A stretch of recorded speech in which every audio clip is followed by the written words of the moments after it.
So when the water breaks, they panic. Yeah. They don't know what to do. Yeah. So that is what I'm saying. We need to actually go into hospitals. And I'm so happy that the day we launched OBV, Sensitization Forum, in the house we had Nursing Council of Kenya, and I thank them for coming. In the house we had MREF, people who are really, really good in education and promotion campaigns. In the house, we had a council of governors, people who are running hospitals on our behalf because health is devolved. And we had even people like Kenya Human Rights Commission, people who can guide us on violation of rights. We also had people like GEC, National Gender Commission, people National who can... Gender Equality Commission. Equality Commission, who can now come and tell us exactly what aspect of that respectable maternity care should touch on so that we can improve on what and is you know, happening. Mhesh, that was supposed to be my next question. Yes. I would like to know what some of the resolutions were from that sensitization meeting you had with all those stakeholders. First of all, I'm very humbled because I think this is a campaign that was very timely because the cases of OBV bordering neglect of doctors and medical practitioners towards patients or towards moms have increased daily. If you peruse the available clips on media, in media where women are complaining that how they were operated on in the theater and some materials were left in their uterus. That's true. That's true. If you listen to the stories of people who lost babies because of neglect, they deliver in the maternity room but on the floor. The fistula cases that are coming up, so many of them. I was sharing with one of our professional doctor who is also a member of parliament, and we sat with him in Mombasa over a cup of tea when we had gone for leaders conference. He almost cried. He narrated his stories with women who come to plead with him to operate on them because of fistula.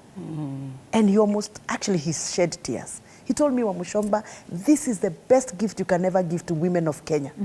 If you can be able to sort out issues bordering violation of rights and medical neglect. Now, most women suffer in silence. She's a midwife, she'll tell you. You know, she has even an opportunity of even walking with the women the journey of from home to the labor ward and back home. So she will tell you, there are so many women who suffer in silence. So the first deliberation we made was we must make sure we project out what women have been going through. So we want to create a call center for them. We want to have a call center where women can call and say, I have been in this hospital and this has been happening or it is happening. Like last week I had a case in Roiro Hospital where a deaf mother was not able to deliver well because she has a communication problem with the nurse. The nurse has no idea what she wants.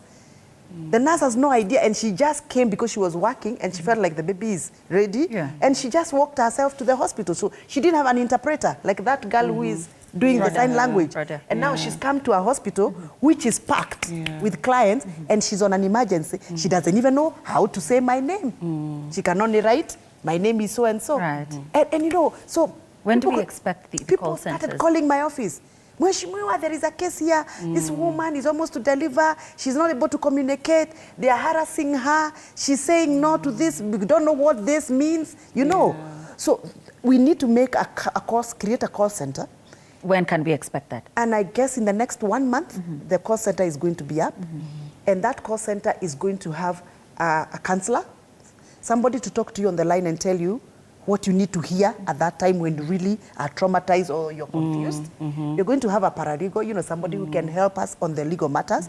Are you violated? Do you feel like you want to go to court? Do you feel like you want to press charges? Have you been overcharged? Have you been detained in hospital illegally? You know, all that. And in that call center, we are going to have a midwife, somebody who can come and check to what extent is your wound. Were you opened up and you are not still stitched back? Because there are women who call us and tell us, I delivered and I had a tear, but nobody attended to me. So my private parts are opened and they have healed, opened. There are some even extreme cases of women who are mutilated, FGM, in the maternity wards, even in the streets by midwives in the villages. So we need to sensitize those villages and do meetings with those midwives. And tell them, you don't have to force a woman to go through FGM during childbirth. If she had not gone through that, let her heal from her childbirth process, and then maybe you can tell her she can choose. You can choose. So the right to choose. For example, the midwife is here will tell you how many babies are being delivered through CS today. 1 in 7 of every labor ward is CS. What happened? Did our women stop opening up? Yeah. All of a sudden, women are not opening up like any other animal. That now we have to always cut and stitch. No, something is not happening right. There are people who are running. When they see you have a medical card, I'm sorry, I'm not here for any blame. No, but when they see that medical card, they start prescribing, oh, you need to go for CS, and da-da-da-da-da. And you look at the bill from that CS operation, it's not warranted. It's amazingly high. Right. So who is being violated here? Who is taking advantage? All those things need to be done. So once we do the call center, and we go to Parliament and make the law, we have already done 2 milestone steps. That's true. The next step we must do, we must also make sure that we get a clear office, either ombudsman office or whichever office we shall identify that is going to take care of legal cases.